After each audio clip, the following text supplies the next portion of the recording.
Avísame si bajo el celular y ya empiezo, porque estoy con el celular en la oreja.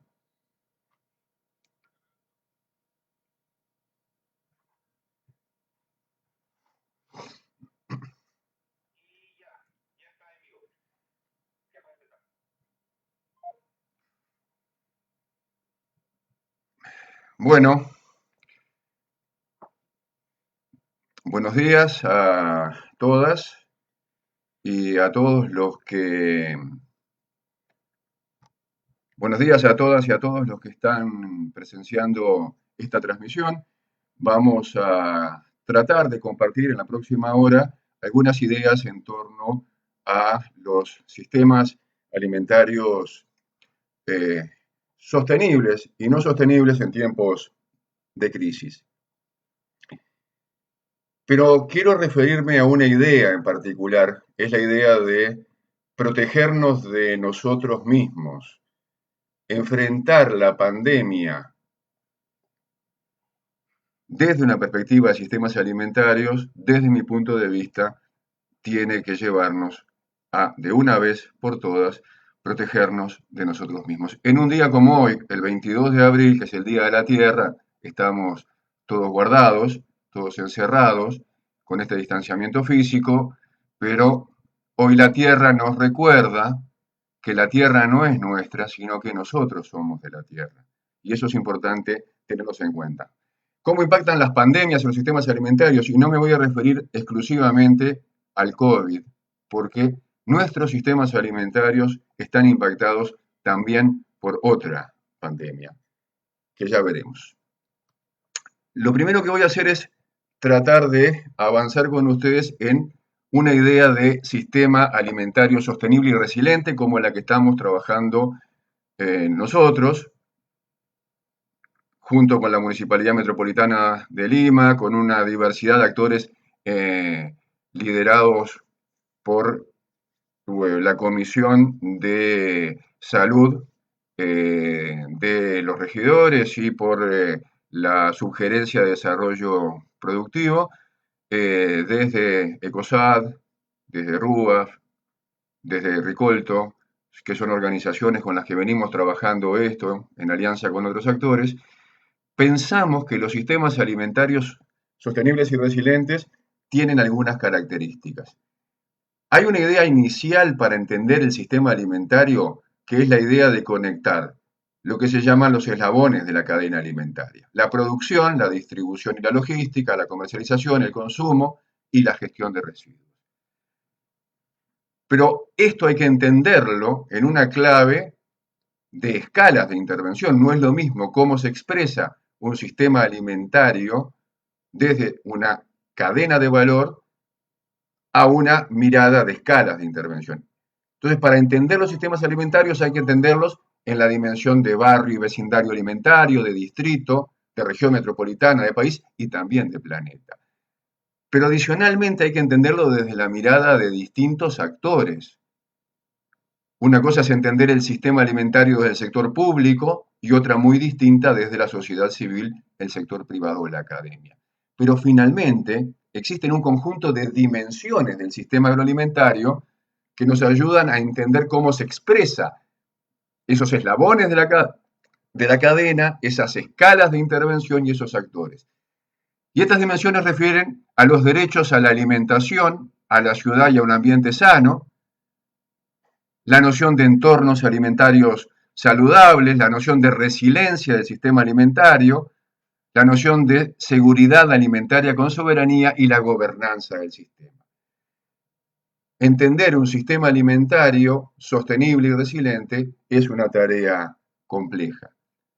Y tratar de entenderlos en el marco de la pandemia es tratar de entender un problema complejo que solo se puede entender desde una perspectiva sistémica. Hace como una década, Nassim Taleb publicó un libro que fue muy famoso en su momento, que se llamaba Los cisnes negros, el impacto de lo altamente improbable. Porque en Europa, hasta el siglo XIX, se creía que todos los cisnes eran blancos. Pero en Australia descubrieron que había cisnes negros que eran mutantes. El cisne negro es una frase que se usa para denominar lo que se llaman valores atípicos o eventos extremadamente inesperados.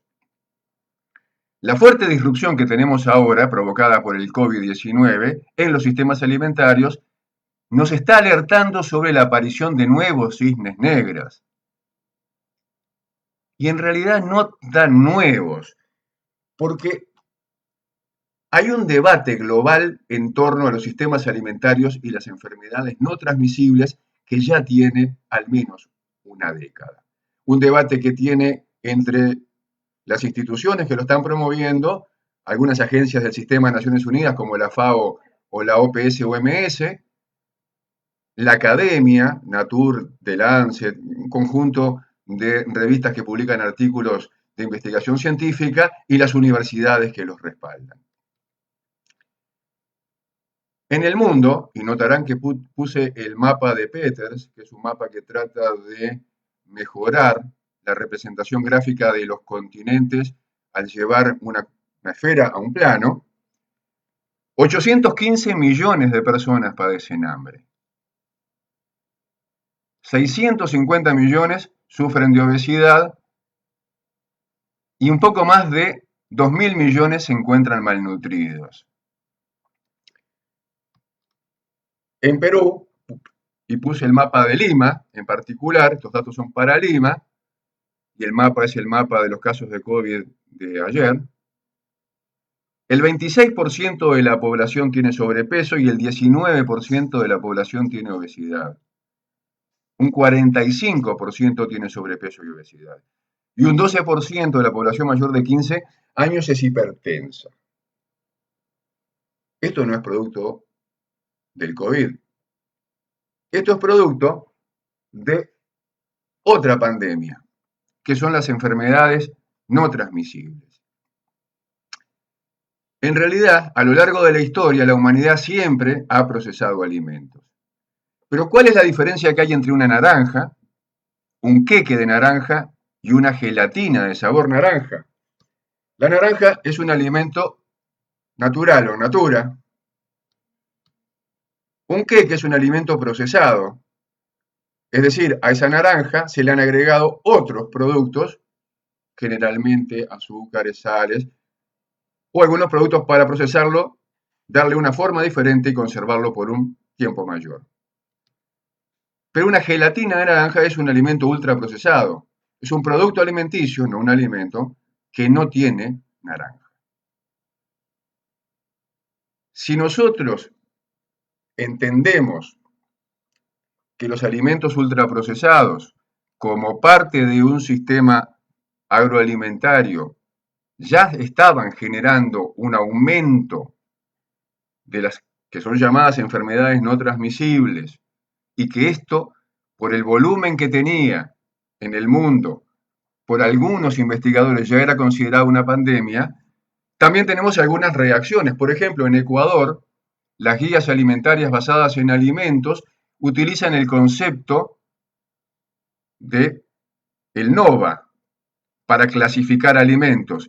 El NOVA clasifica los alimentos en alimentos naturales, procesados y ultraprocesados y desestimula los alimentos ultraprocesados, que en la lámina de la izquierda son los que están abajito, los que se recomienda no consumir. Pero también nuestra ley, la Ley de Promoción de la Alimentación Saludable para Niños, Niñas y Adolescentes, protege el consumo de alimentos de niñas, niños y adolescentes a partir de la incorporación de octógonos. Y fíjense en qué curioso.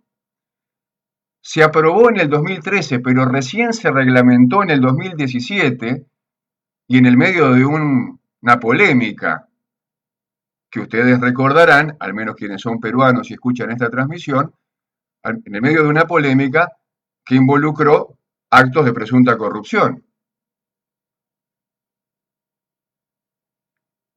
La regulación de los sistemas agroalimentarios, de la participación de la industria alimentaria en los sistemas agroalimentarios y de toda la lógica de los sistemas agroalimentarios es un tema en permanente disputa y que con la pandemia del COVID se ha agravado.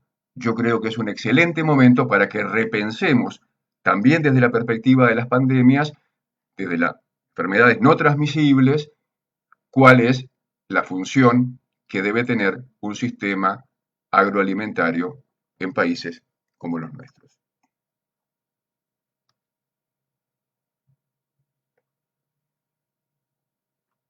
También hay un debate muy grande en torno a los sistemas alimentarios y las enfermedades infecciosas. Esto nos conecta mucho más directamente con el COVID. Hace un año, unos meses antes de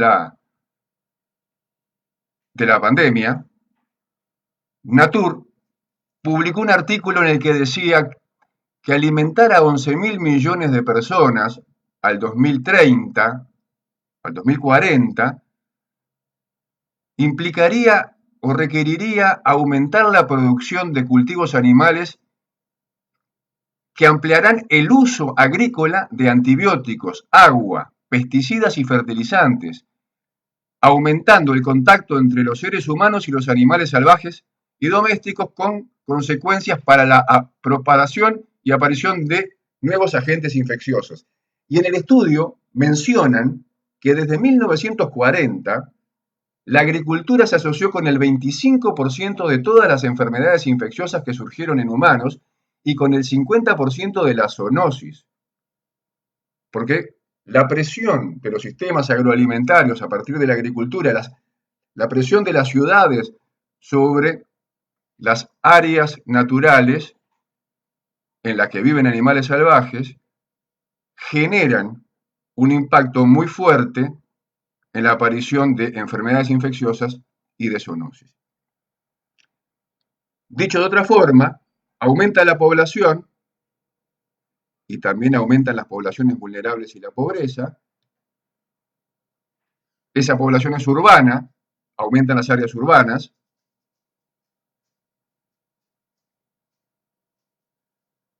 aumenta el área agrícola, con monocultivos, con agrotóxicos, con antibióticos, con transgénicos, se degrada el suelo, aumenta la contaminación de esas áreas agrícolas y de las áreas naturales, aumenta la producción agrícola, pero ese aumento de la producción agrícola disminuye la biodiversidad.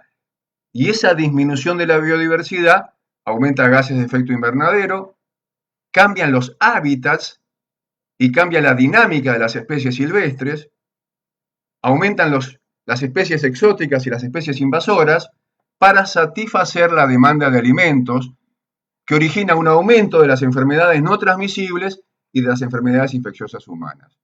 Parecería ser un círculo vicioso. Cada vez somos más, demandamos más alimento y ese alimento que demandamos lleva a presionar las áreas silvestres, a cambiar los hábitats, a disminuir la biodiversidad para poder satisfacer una creciente demanda de alimentos, buena parte de la cual se basa en alimentos derivados de la carne, que necesitan además un área muy grande para poder y una cantidad muy grande de recursos para poder desarrollarse, aún en estado de estabulación, como en general se suelen plantear.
¿Aló?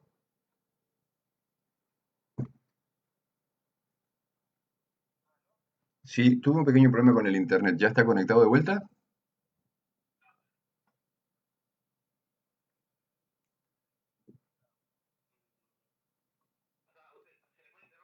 Sí, pero ya estoy de vuelta. Sí,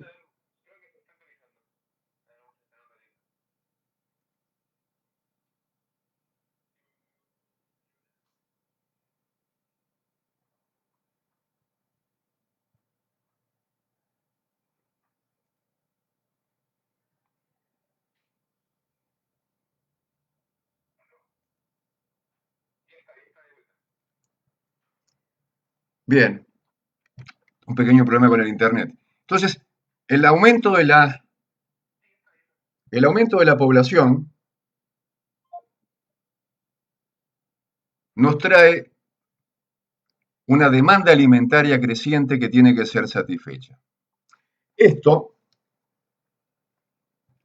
desde el punto de vista de una mirada social, nos lleva a pensar en la cantidad de personas que en el mundo sufren a la vez de desnutrición, no tienen agua y utilizan combustibles contaminantes para cocinar. Y nos lleva a una reflexión en el país. ¿Estamos midiendo la pobreza en el país bien? Para entender los sistemas alimentarios, cómo funcionan, siempre y en particular en época de pandemia, ¿estamos entendiendo qué es lo que deben hacer las personas y en particular los más pobres para acceder a alimentos? En el mundo, 472 millones de personas no tienen desnutrición, no tienen agua y utilizan combustibles contaminantes, lo que puede afectar a sus pulmones. En Perú, un estudio que se publicó esta semana, lo publicó la PUC esta semana, nos dice que un tercio, un 29,3% de personas viven en hogares que a la vez no tienen refrigeradora, no tienen agua potable, ni saneamiento, cocinan con combustible contaminante, están hacinadas y además tienen alguna enfermedad crónica, con datos de la encuesta nacional de hogares del 2018. El panorama para combatir una pandemia no es el mejor, pero el panorama para abastecerse de alimentos con un sistema alimentario como el que tenemos tampoco. Porque si yo no tengo refrigerador, además tengo una enfermedad crónica y no tengo agua potable ni saneamiento, debo de procurar alimentos en forma más frecuente, con lo que me expongo más, expongo a otros y genero, entre otras cosas, aglomeraciones en los entornos de los mercados, porque nuestra forma de adquirir alimentos se concentra en los mercados y los supermercados en este momento. Estamos implementando, al menos en Lima, en algunas ciudades del Perú también, otras formas, pero muchos de los canales que existían antes, las ferias orgánicas, etcétera, no están operativos en este momento. Hay un debate internacional en torno a los sistemas alimentarios y yo lo voy a presentar a partir de las dimensiones del sistema que presenté al principio. Desde el punto de vista del derecho humano a la alimentación, en el mundo se discute algunas ideas. El acceso a alimentos depende de la situación económica de las personas, eso es bastante obvio, pero la capacidad de acceso a alimentos nutritivos está muy restringida y va a estar más restringida por la falta de ingresos y por la inseguridad laboral. Corremos riesgo de no tener alimentos o de tener alimentos y no poder comprarlos. Y la alimentación es un derecho. Y esto nos lleva a pensar en acciones que ayuden a mejorar el acceso a alimentos en situaciones económicamente complejas. Pero también el derecho a la ciudad. Los vendedores informales hoy están amenazados. Ya no pueden vender como vendían antes. Algunos países han regulado las formas de venta de los vendedores informales y los han mantenido. En nuestro país, con la inamovilidad, no pueden salir. Es una situación que tiene que ser pensada porque era la fuente de ingreso, pero también la posibilidad de acceso. Los productores familiares y las redes de suministro están limitadas Y no hay espacios públicos para vender y comprar alimentos como había antes. Los únicos espacios que hoy están permitidos son espacios privados, los mercados y los supermercados, las bodeguitas. Y la ciudad tenía una dinámica de una diversidad de espacios públicos utilizados para venta de alimentos. Es parte de nuestra forma de consumir alimentos y es parte de nuestra dinámica cultural. En el mundo pasa esto, lo mismo. Desde una mirada de entornos alimentarios saludables, hay una gran disponibilidad de alimentos poco saludables y altamente procesados a precios muy bajos. Hay un aumento en la demanda de la producción agrícola y esta producción también genera riesgos para la salud, como ya hemos visto. Los temas que presentábamos al principio del vínculo entre la producción, las áreas silvestres y las enfermedades no transmisibles se están debatiendo a nivel internacional también desde una mirada de entornos alimentarios saludables. Preocupan a la comunidad académica y también a los tomadores de decisión. La resiliencia alimentaria es otro aspecto que también está siendo reflexionado. Por ejemplo, están aumentando las pérdidas y desperdicios de alimentos porque la pandemia limitó la logística con lo que aumentó las pérdidas y desperdicios. Es interesante, un artículo del New York Times, muy bien escrito por cierto, plantea algo curioso para los norteamericanos. Dice, los agricultores están aprendiendo en tiempo real cuáles son los hábitos de consumo y cuánta comida se desperdicia en las casas y en los restaurantes. Un aspecto que nosotros en general no consideramos, pero en una situación de crisis generalizada por pérdida de empleos, por inamovilidad, por necesidad de alimentos sanos para fortalecer las defensas en el marco de la pandemia. Ya sabemos quiénes son las personas más vulnerables frente al COVID. Darnos cuenta crudamente de la cantidad de alimentos que se desperdician o que se tiran impacta. Desde el punto de vista de seguridad alimentaria con soberanía, la agricultura capitalista reduce la disponibilidad de alimentos saludables, promueve alimentos de tipo comercial, monocultivos en general. Los agricultores no están protegidos frente a la pandemia, esa es una queja en todo el mundo, también en nuestro país. Y los productores locales no pueden abastecer a los mercados urbanos con alimentos saludables. Y finalmente, el debate internacional también refiere a la gobernanza del sistema alimentario y trabaja sobre la idea de que los trabajadores de los alimentos están expuestos y también se enferman. Las compras de pánico afectan la disponibilidad de alimentos, tanto en cantidad como en precio. Es curioso, en nuestro país la primera compra de pánico fue papel higiénico, como recordarán, y en el mundo también. Los mercados se pueden transformar en focos infecciosos. Hay un estudio de Grade que se publicó hace una semana que alerta sobre el riesgo en un entorno de 8 cuadras de los principales mercados de abasto de la ciudad, sobre los mercados como focos infecciosos potenciales, pero la gente tiene que comprar en algún lado, hay que considerarlo, y que es necesario tener políticas públicas alimentarias de una vez y para siempre. Entonces, hay un debate internacional en torno a estos temas.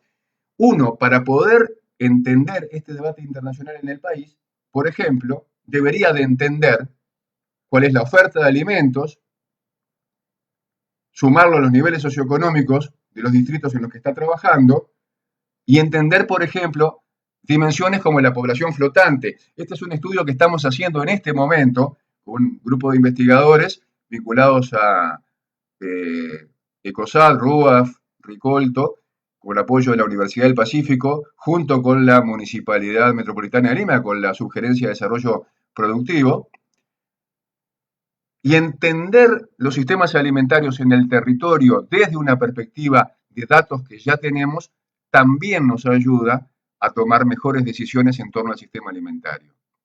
Nos damos cuenta, por ejemplo, que si superponemos la oferta de alimentos con los niveles socioeconómicos, existe una gran oferta de alimentos que tienen ciertas condiciones de inocuidad en las zonas con niveles socioeconómicos más altos y una pésima oferta de alimentos, cuando no pantanos o desiertos alimentarios, es decir, zonas donde no hay una buena oferta de alimentos, desiertos, o zonas donde hay una pésima oferta, pantanos, y que además eso tiene mucho que ver, por ejemplo, en Lurín y Pachacamac, en la cuenca baja del río Lurín, con la población flotante, que es población en parte trabajadora, pero en parte población que va al circuito de playas.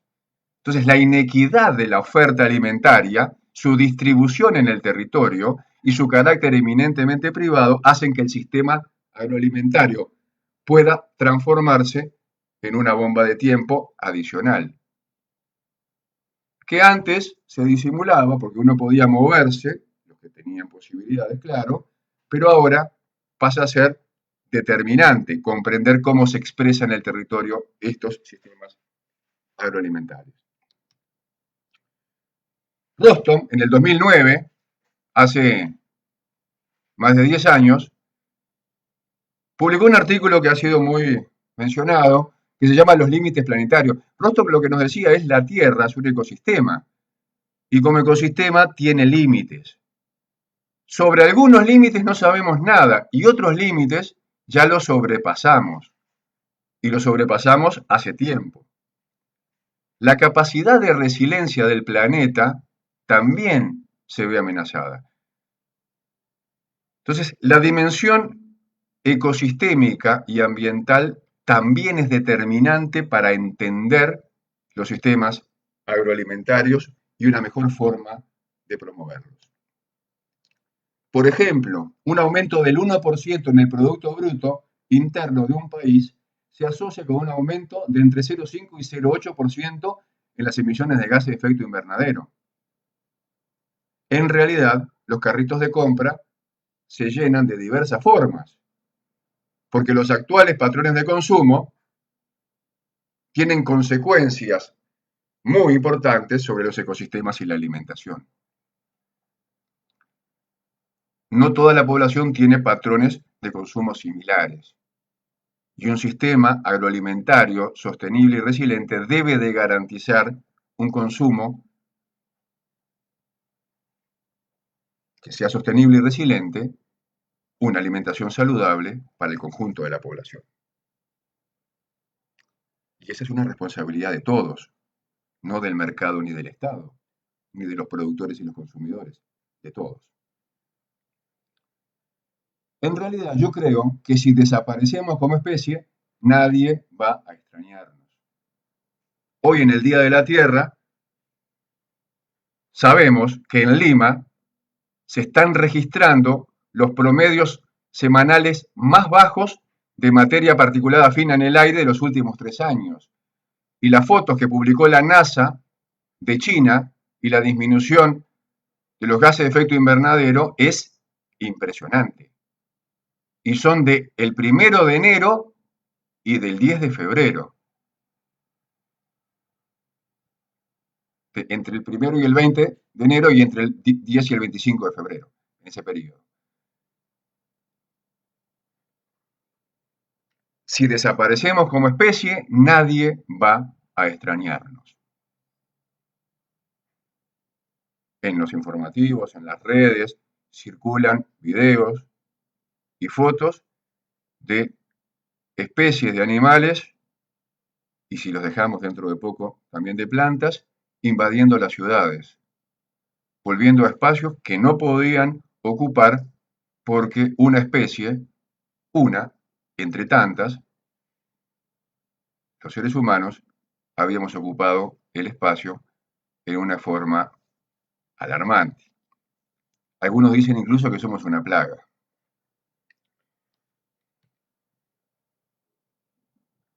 La actual industria alimentaria transfiere costos a la sociedad y los transfiere con productos baratos, ultraprocesados, altos en azúcar, altos en sodio, con grasas trans, altos en grasas saturadas. Y esos costos que se transfieren de alimentos baratos, altamente adictivos, que se encuentran distribuidos en las tienditas, las bodeguitas, los supermercados, en la calle de todo el país, son costos que asume el conjunto de la población a través de un sistema de salud que ya hemos visto las deficiencias que tiene y que afortunadamente, al menos en el Perú, está tratando de la mejor manera posible de dar respuesta frente a la pandemia del COVID. Pero como el que tiene diabetes o hipertensión no se muere al otro día, no entra al pulmotor, a un respirador mecánico, pero le genera un problema de salud que le disminuye su condición de enfrentarse, por ejemplo, a una epidemia como el COVID, esos costos de la industria alimentaria se transfieren al conjunto de la sociedad. Yo creo que es momento de reflexionar sobre esto.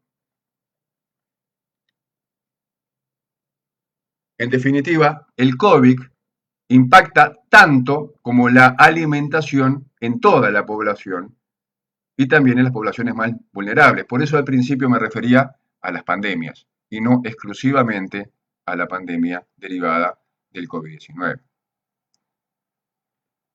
Creo que es momento de repensar el sistema agroalimentario, al menos en nuestra ciudad y en nuestro país.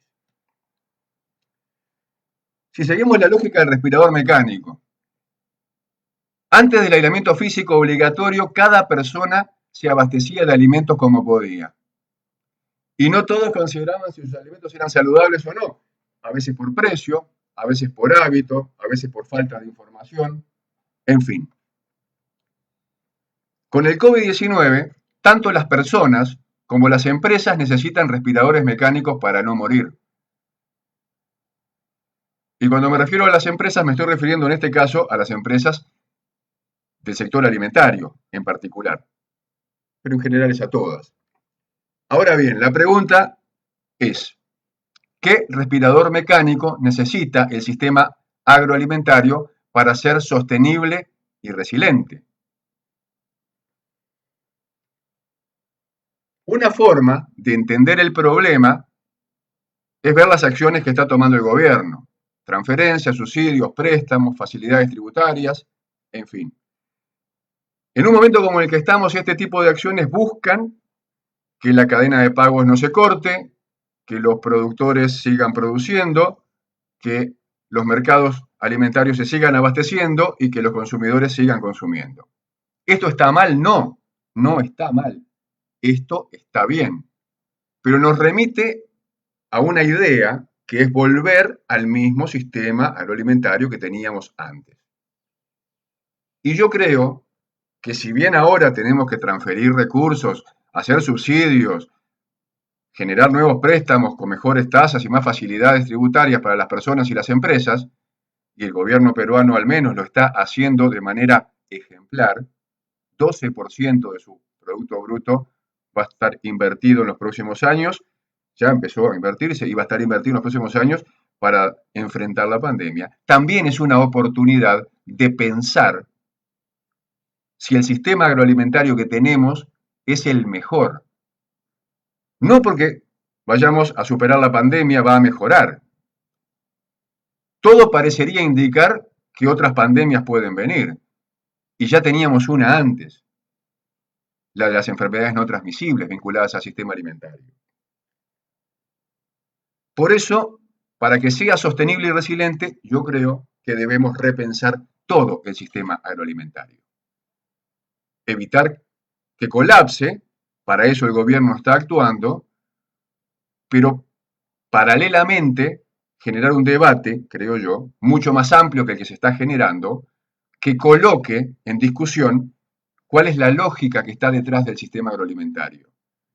Si el sistema que tenemos es sostenible, es saludable, si nos prepara para enfrentarnos a efectos disruptivos severos como una pandemia por COVID o al agravamiento de otras pandemias como la de las enfermedades no transmisibles. Desde mi punto de vista, esto supone repensar la lógica de producción agropecuaria e industrial de alimentos desde una perspectiva de producción sostenible. No podemos seguir pensando en un sistema de producción de alimentos que concentra en un punto de la ciudad, el gran mercado mayorista, alimentos que vienen de miles de kilómetros para distribuirse en una red de calles caóticas como la de Lima, para llegar desde Puente Piedra hasta Santa María del Mar generando una enorme huella de carbono, una enorme huella hídrica, una gran huella alimentaria. La producción debe de repensarse. Necesitamos la cantidad de productos ultraprocesados que tenemos y consumimos. Hacen parte de nuestra alimentación saludable. Hay que repensar desde mi punto de vista toda la producción desde una perspectiva más sostenible. Y esto implica reconectar el campo y la ciudad, promover la agricultura urbana y generar un diálogo urbano-rural diferente. Ciudades como Quito o El Alto, al lado de La Paz, están midiendo con sus programas municipales de agricultura urbana, como el programa Agrupar en Quito, están midiendo el impacto a escala barrio y vecindario alimentario de la agricultura urbana. La agricultura urbana tiene una enorme capacidad de resiliencia a escala barrio y conectada en red genera una enorme capacidad de resiliencia en una ciudad. Nadie está pensando que con huertos en las terrazas, en las azoteas o en los espacios vacantes uno va a alimentar una ciudad. Eso es obvio, nadie lo piensa. Pero para ciertos sectores de la población, en ciertas zonas con desiertos o pantanos alimentarios y que hoy no tienen la posibilidad de moverse, o no la tuvieron en Quito a fines del año pasado con el alzamiento indígena, por ejemplo, o no la podríamos tener nosotros luego de un terremoto importante, tener huertos de escala barrial genera una resiliencia importante para poblaciones que ya son vulnerables y que se desarrollan en la agricultura urbana. Es una práctica que además podríamos hacer en general. Lima tiene un programa, Lima Siembra, se está repotenciando con este enfoque. Hay que generar un diálogo entre el campo y la ciudad diferente. Lima tiene además dos valles productores de alimentos, que bastante olvidados han estado, con una fuerte presión del uso del suelo por la actividad inmobiliaria e industrial, unos problemas de abastecimiento de agua por otros usos de agua y una alta contaminación del agua y del suelo. Entonces, repensar esto implica un nuevo diálogo urbano-rural. Hay que mejorar la logística alimentaria, hay que hacerla más descentralizada y más cercana. Hay que mejorar lo que se llama la última milla, cómo los alimentos llegan inocuos a los consumidores finales. Cómo cada uno de nosotros puede acceder a alimentos de mejor calidad con una logística que no impacte tanto en la ciudad. Basta mirar el día de sol que tenemos hoy, 22 de abril, en parte porque no tenemos el parque automotriz de la ciudad de Lima circulando en la ciudad.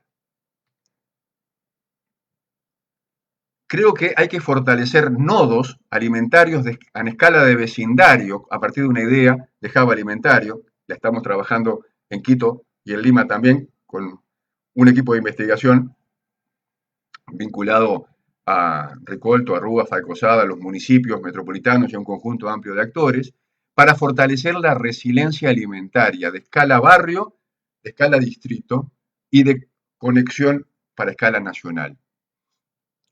Y esto implica una oferta de alimentos pública y privada.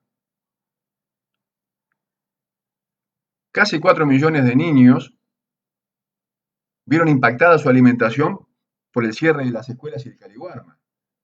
El gobierno va a distribuir 17.000 toneladas de alimentos que tenía guardadas para abastecer Caliwarma a lo largo del año. Entonces, si sabemos que tenemos poblaciones que dependen de fuentes alimentarias, generemos miradas de escala local que se conecten con miradas de escala distrital y con escalas metropolitanas a nivel del país, porque es la única forma de garantizar que cuando la gente no puede moverse como ahora, o como en otros eventos disruptivos, como los que mencionaba, el alzamiento indígena en Quito, Huaycos, el fenómeno del Niño, un terremoto en Lima, tenga cerca una oferta de alimentos pública y privada de buena calidad conectada en red. Hoy nadie sabe cuánto alimento hay, para cuántos días hay y en dónde está ubicado. Los apps de las tienditas, que ayudan en parte, ayudan a los que tienen la posibilidad de tener un aplicativo, poder moverse y tener dinero para comprarlo. La alimentación es un derecho humano. No hay que verlo exclusivamente de una perspectiva de mercado. Si no mejoramos las dietas y cambiamos los hábitos alimenticios, nunca vamos a tener una alimentación saludable. Es imprescindible avanzar sobre mejores dietas, mejores hábitos alimenticios. Perú, que es un país emblemático en el mundo por su gastronomía, tiene a casi la mitad de su población mayor de 15 años con problemas de sobrepeso y obesidad. Algo no está funcionando. Y finalmente hay que gestionar los residuos, que son los últimos olvidados. Últimamente, al menos en Perú, han pasado por primera vez, desde que yo tengo memoria, a valorar el trabajo de los recolectores municipales de residuos, por su alta exposición y su dedicación para cumplir con una tarea central. Pero nosotros no pensamos en que los residuos que tiramos muchas veces son desperdicios alimentarios que podríamos haber consumido si hubiéramos tenido la precaución. Los restaurantes tiran una enorme cantidad de desperdicios y a nivel productivo se generan una gran cantidad de pérdida de alimentos. La pandemia ha agravado, es parte del debate que habíamos en el mundo, ha agravado esto en varios países.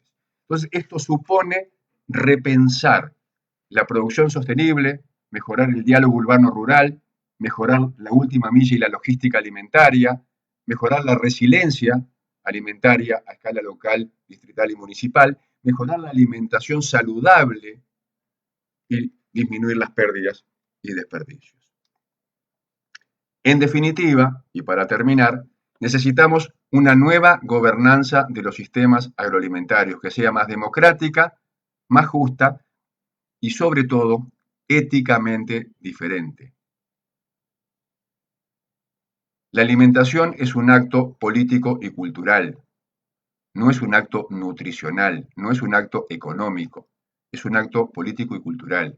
Necesitamos una ética alimentaria que sea diferente y que oriente la forma en la que diseñamos, implementamos, monitoreamos, evaluamos, desarrollamos nuestro sistema agroalimentario. De nosotros depende dejar de protegernos de nosotros mismos.